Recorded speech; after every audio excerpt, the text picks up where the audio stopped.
आजपासून हर क्षणी जीवनाचा आनंद घ्या. आजपासून मनाची नवी शांती तुम्ही मिळवा. बदल करण्याचा काळ हा, काहीतरी करण्याचा काळ हा. आता घ्या आनंद प्रत्येक दिवशी जीवनाचा. आनंद लुटा प्रत्येक दिवशी जीवनाचा मध्ये स्वागत. मला विश्वास आहे की आज जे मी तुम्हाला सांगणार आहे ते खरोखर जीवन परिवर्तनाचं ठरणार आहे. मी आज तुमच्याशी येशू ख्रिस्तात असणाऱ्या विश्वासणाऱ्याच्या अधिकाराविषयी बोलणार आहे.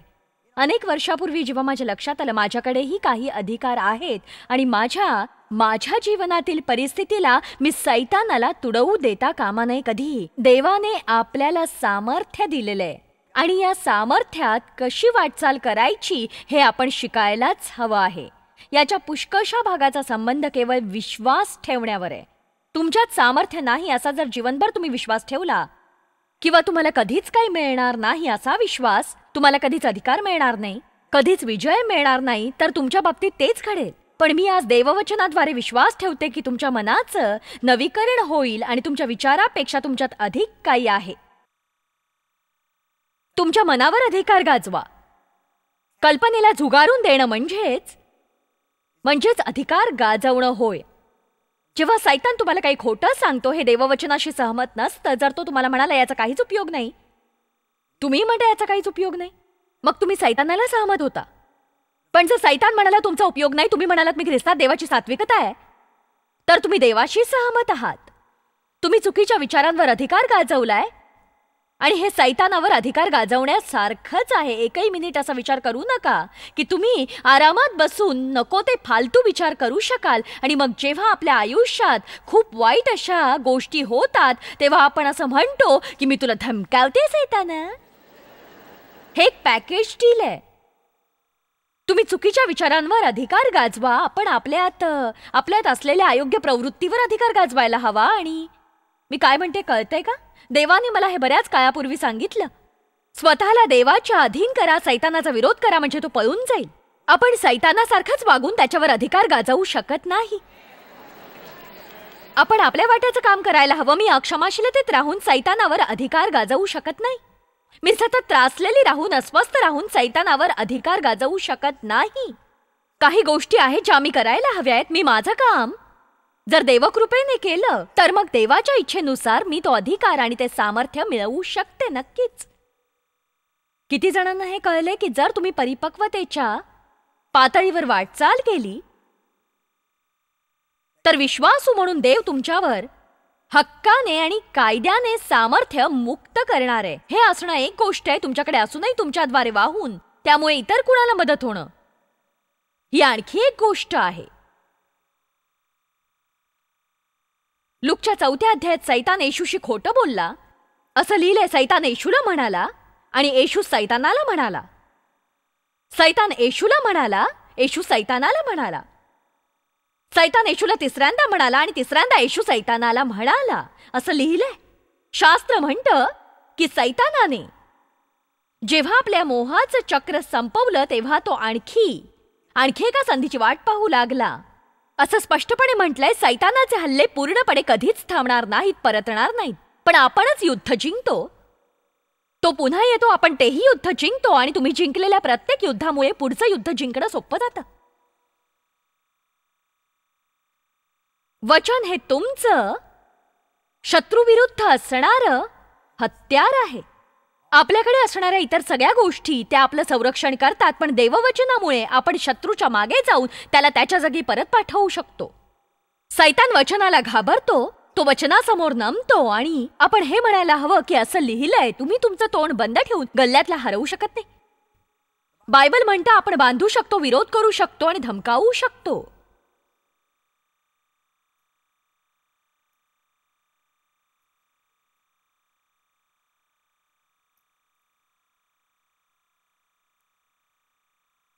मत्तई अध्याय 12 वचन 22. मग आंधळा व मुका असलेल्या एका भूतग्रस्ताला त्याच्याकडे आणले आणि त्याने त्याला बरे केले. म्हणजे असं नाही प्रत्येक आंधळा आणि मुका भूताने पछाडलेला असतो, पण गोष्टींसाठी विविध कारणं असतात. कधी कधी येशू लोकांवर हात ठेवून केवळ म्हणत असे बरे व्हा, आणि कधी कधी तो भूत काढत असे. आपण गोष्टींबद्दल सूक्ष्म दृष्टी बाळगावी. आपल्याकडे असू शकतं असं हे आत्म्याचं दान आहे. हे आत्म्याचं दान आपल्याद्वारे वाहू शकावं म्हणून आपण आपला विश्वास मुक्त करायला हवा, विश्वास ठेवायला हवा. तर या व्यक्तीला येशूकडे आणण्यात आलं आणि त्याने त्याला बरं केलं. तेव्हा तो मुका बोलू आणि पाहू लागला. सर्व लोकसमुदाय आश्चर्यचकित होऊन म्हणाले, हा दाविदाचा पुत्र असेल काय? परंतु परुषी हे ऐकून म्हणाले, हा एक धार्मिक गट, भूतांचा अधिपती जो बालजबूल याच्या सहाय्याशिवाय हा भूते काढीत नाही. त्याने त्याच्या मनातील कल्पना ओळखून त्यास म्हटले की आपसात हालेलुया, त्यास म्हटले की आपसात फूट पडलेले प्रत्येक राज्य ओसाड पडते आणि आपसात फूट पडलेले प्रत्येक नगर किंवा घर टिकणार नाही. प्रत्येक नगर. तो म्हणाला, तुम्ही जर सांगताय की सैतानाच्या सामर्थ्याने भूत काढलं जातंय, तर याचा काहीच अर्थ लागत नाही.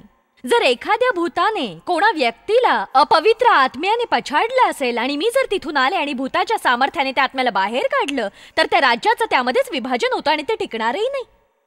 कधी कधी मी उद्धटपणे असं म्हणत नाहीये, पण कधी कधी धार्मिक लोक किंवा ते लोक ज्यांच्यावर धार्मिकतेचा आत्मा असतो, धार्मिक आत्मा म्हणजे काय हे खरंच किती जणांना समजतं सांगा मला. म्हणजे सर्व काही माझ्याच इच्छेने व्हायला हवं, नाही तर काहीच नाही. कधी कधी त्यांनी म्हटलेली क्षुल्लक गोष्ट असते, सैतानाच्या सामर्थ्याने भूत काढण्याचा आळ त्यांनी त्याच्यावर लावला. या गोष्टीला काहीच अर्थ नाही. सैतान स्वतःला काढत फिरणार नाही. हालेलुया. माझ्या नीतिमत्वाच्या शिकवणीमुळे काही धार्मिक लोकांनी मला विरोध केला. आपल्याला देवासोबत ख्रिस्ताच्या रक्ताद्वारे योग्य करण्यात आलेला आहे. माझ्या विरुद्ध काही वर्तमानपत्रात काही लेख छापून आले. त्यातल्या एका भागात म्हटलं होतं, मायर म्हणते तिला तीच आवडते. हा गुन्हा आहे का?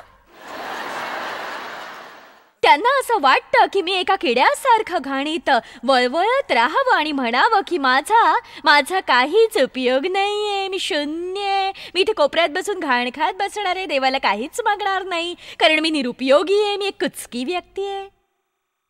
तुम्ही ठाम उभं राहू नये आणि ख्रिस्तात कोण आहात हे तुम्ही ओळखू नये अशी त्या धार्मिक दुष्टात्म्यांची इच्छा असते. तुमच्याकडे काही अधिकार आहे, तुम्ही त्याच्यात बदल करू शकता. तुम्हाला पटतंय का हे? तुम्हाला हक्क आहेत. तुमच्याकडे रक्ताने विकत घेतलेले हक्क आहेत. तुम्ही देवाचं मूल आहात.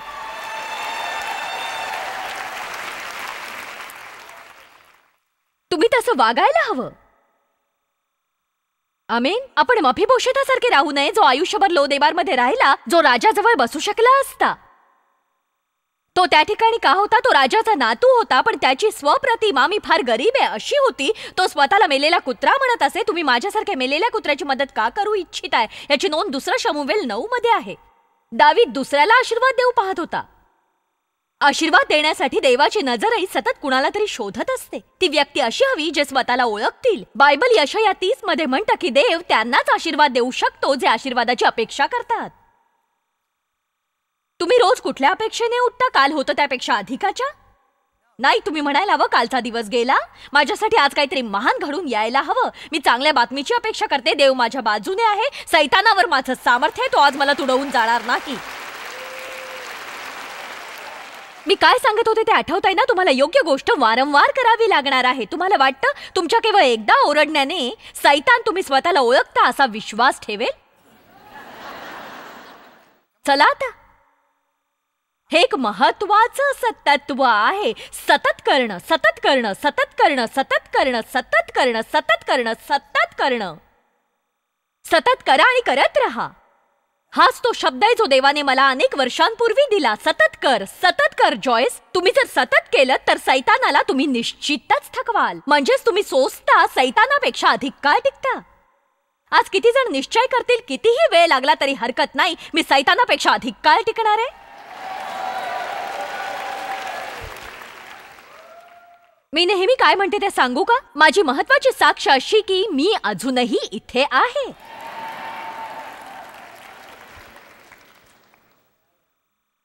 आमेन. मी मी अजूनही इथे आहे, मी अजूनही कार्यक्रमात आहे, माझा देवावर अजूनही विश्वास आहे, मी सगळं काही योग्य करत नसेन पण मी प्रगती करतेय. मी निश्चय केलाय मी तोवर हार मानणार नाही जोवर ती तुतारी वाजून येशू मला परत न्यायला येत नाही.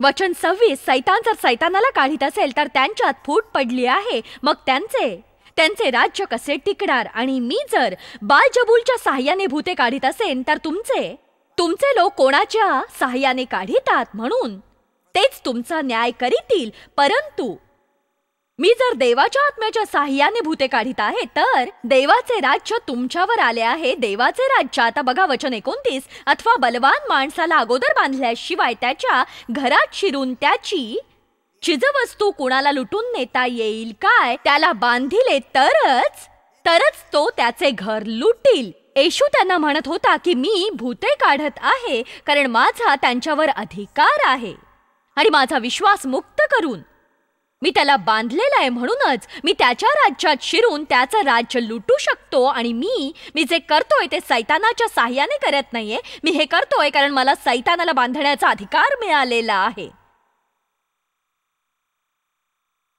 गेल्या काही महिन्यात ही वचनं पुन्हा वाचल्यामुळे, पुन्हा एकदा त्याचा अभ्यास केल्यामुळे मी देखील सैतानाविरुद्ध असलेला माझा हल्ला नव्या उत्साहाने सुरू केलाय. आणि मला वाटतं की देवाला कधी कधी येऊन आपल्याला हे करण्याची गरज आहे अशी आठवण करून द्यावी लागते. हे अगदी तुमच्या मुलांसोबत अधिकार पुनर्स्थापना करण्यासारखं आहे. तुम्ही एका वेळी अधिकार स्थापू शकता पण मग अधूनमधून तुम्हाला त्याची पुनर्स्थापना करावी लागते, नाही तर पुन्हा त्याचं नियंत्रण सुटल्यासारखं होतं, नाही का? बॉस म्हणून मला माझ्या अधिकाराची पुनर्स्थापना करावी लागते कारण एखादी गोष्ट जर मी दुर्लक्षित केली तर पुढच्या वेळी ती गोष्ट अधिक प्रमाणात केली जाते, त्याच्या पुढच्या वेळी आणखीन थोडी अधिक. आणि हा दैहिक स्वभाव आहे. आपण दुर्लक्ष केलं की पुढच्या वेळी ते आपण थोडं अधिक करतो. तुम्हाला हे माहीतच आहे, नाही का? एकदा मी फ्रीज मधले चॉकलेट केक भोवतीचे काजू बदाम लपवून ठेवले होते. माझ्या कुटुंबापैकी कोणी ते खाऊ नये असं मला वाटत होतं कारण ते माझे काजू बदाम होते. मी रोज जेवणानंतर एक खाईन असं मी स्वतःला म्हटलं आणि रोज रात्री जेवणानंतर मी एक काजू बदाम खात असे आणि माझा देह लवकरच म्हणत असे मला 2 हवेत. मग माझा देह म्हणत असे मला 3 दे. आणि मग मी दररोज पाव किलो काजू बदाम खायला लागले, रोजच. का? कारण मी माझ्या देहाकडे दुर्लक्ष केलं आणि माझ्या देहाला एक गोष्ट चांगलीच करता येत होती, ती म्हणजे आणखी. कधी कधी तुम्ही काही गोष्टीवर अधिकार गाजवायला हवा. सैतान हा असाच असतो, तुम्ही त्याला बोट दिलं तर तो हात पकडेल. चला आता मी माझ्या सेवेसाठी बाहेर पडण्याआधी म्हणते, मी त्या बळकट मनुष्याला येशूच्या नावाने बांधतेय. मी आज जाऊन तुझं राज्य लुटणार आहे सैताना. आत्म्याचं तारण होणार आहे. लोक पवित्र आत्म्याने भारले जाणार आहेत. मी आज स्वतःवर येशू ख्रिस्ताचं रक्त शिंपडणार आहे. म्हणजे सैतान माझा विरोध करू शकणार नाही, माझ्या विरुद्ध जादूटोणा करू शकणार नाही, माझ्या विरुद्ध तो काहीही करू शकणार नाही, माझ्या विरुद्ध सैतानिक कृत्यांना यश प्राप्त होणार नाही. मी जशी जाऊन त्याचं राज्य लुटेन, माझ्यावर येशूच्या रक्ताचं पांघरूण असेल.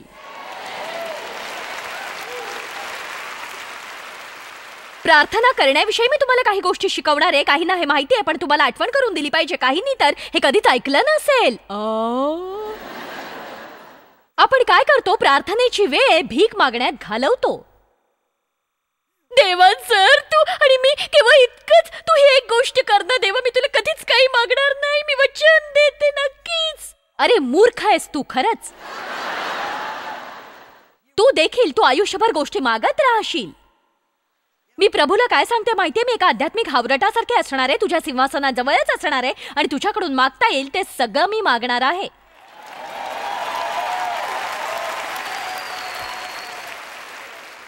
का? कारण बायबल म्हणतं आपल्या आशेपलीकडे, विनवणी पलीकडे, विचारापलीकडे असं भरपूर आणि विपुलतेत परमेश्वर आपल्याला देण्यास सक्षम आहे. देवाकडे तुमच्या आयुष्यभरासाठी एकच आशीर्वाद असेल का? नाही. आपण जेव्हा तिथे पोहोचू तेव्हा आपल्या लक्षात येईल आपल्याकरता खूप काही होतं पण आपण त्याचं द्वार धिटाईने प्रार्थना करून उघडलंच नाही. हो, मी तुम्हाला सांगते, मी स्वतःच कौतुक करणारे म्हणा, मी आज चांगला उपदेश देते.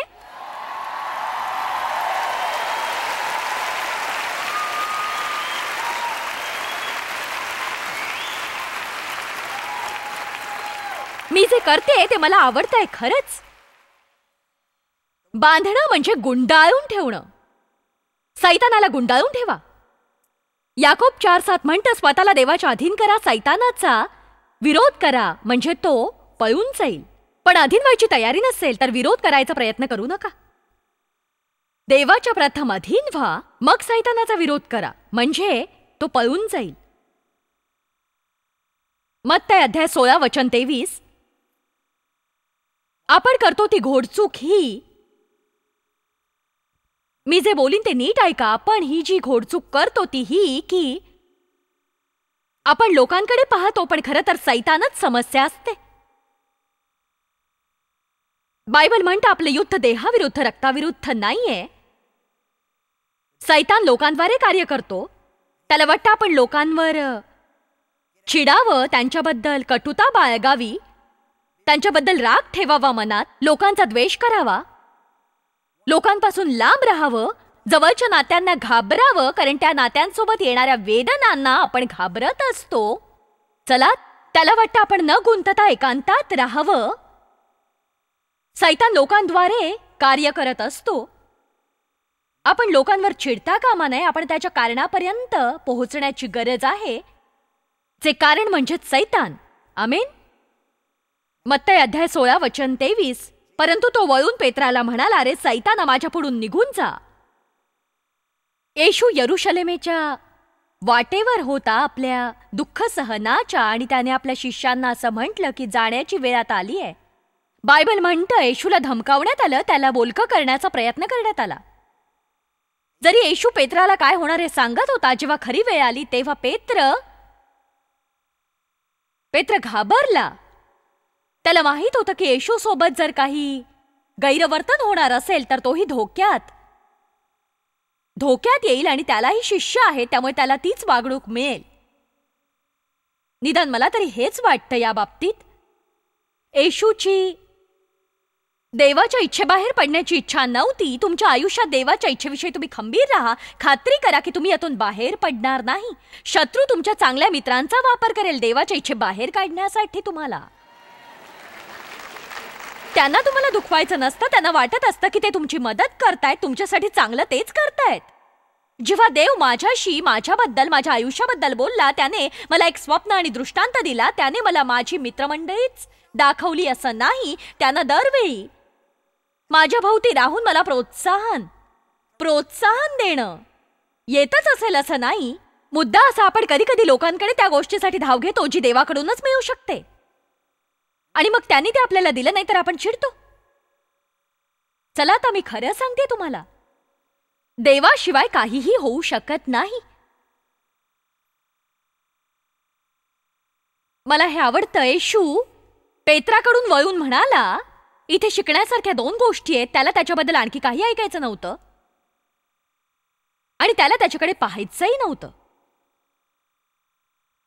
तो त्याच्याशी संबंध साधत नव्हता. त्याचा संबंध सैतानाशी येऊ लागला. मी तुला धमकावतोय सैताना, माझ्या पुढून निघून जा, तू मला अडखळणेस, कारण देवाच्या गोष्टीकडे तुझं लक्ष नाहीये. माणसांच्या गोष्टीकडे आहे, देवाच्या गोष्टीकडे नाही.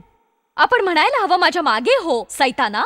आपण पुन्हा पुन्हा पुन्हा म्हणायला हवं, मी तुझा विरोध करते, मी तुला बांधते, मी तुला येशूच्या नावाने धमकावते आहे. एक स्त्री होती जी खरेदीला बाहेर पडली. तिच्या पतीने तिला सांगितलं, आणखी कपडे घेऊ नकोस, कारण तिच्याकडे कपाट भरून कपडे होते. ते कर्जमुक्त होऊ पाहत होते. ती खरेदीला गेल्यावर कपडे खरेदी करण्याचा मोह टाळू शकायची नाही. कुठल्या तरी कामासाठी ती जायची आणि नवरा म्हणायचा, कृपा करून तू वचन दे, तू आणखी कपडे घेणार नाहीस. तरी ती नवीन ड्रेस सहित परतली. तो म्हणाला, तू आणखी कपडे घेणार नाहीस, असं वचन तुम्हाला दिलं होतंस. ती म्हणाली, एक सांगू का, मी हा ड्रेस पाहिला, तो मी घालून पाहिला, आणि तो माझ्यावर इतका छान दिसत होता. सैतानाने मला मोहात पाडलं, मला अगदी राहवे ना. तो म्हणाला, तू म्हणायला हवं होतंस माझ्या मागे हो सैताना. ती म्हणाली, मी तेच केलं. त्यावर तो म्हणाला, मागून हा ड्रेस आणखी छान दिसतोय.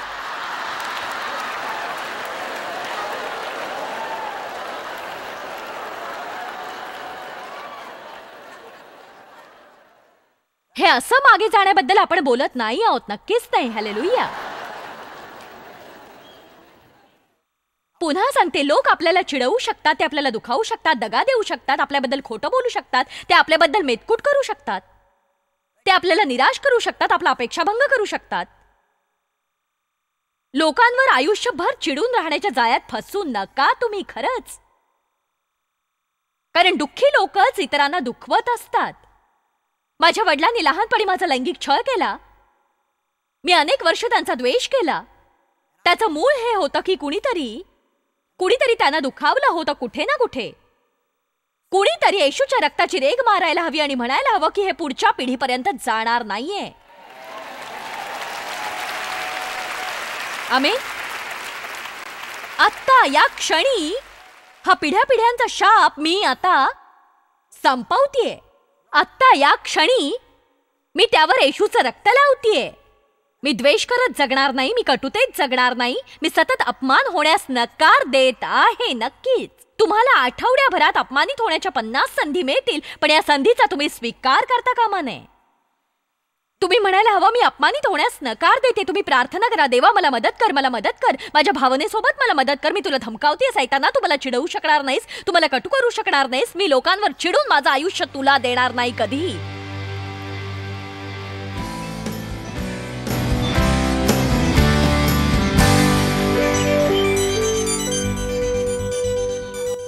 तुम्ही देवाचं मूल आहात, तुमच्याकडे अधिकार हे आहेतच. तुम्ही यावर विश्वास ठेवावा असं मला वाटतंय.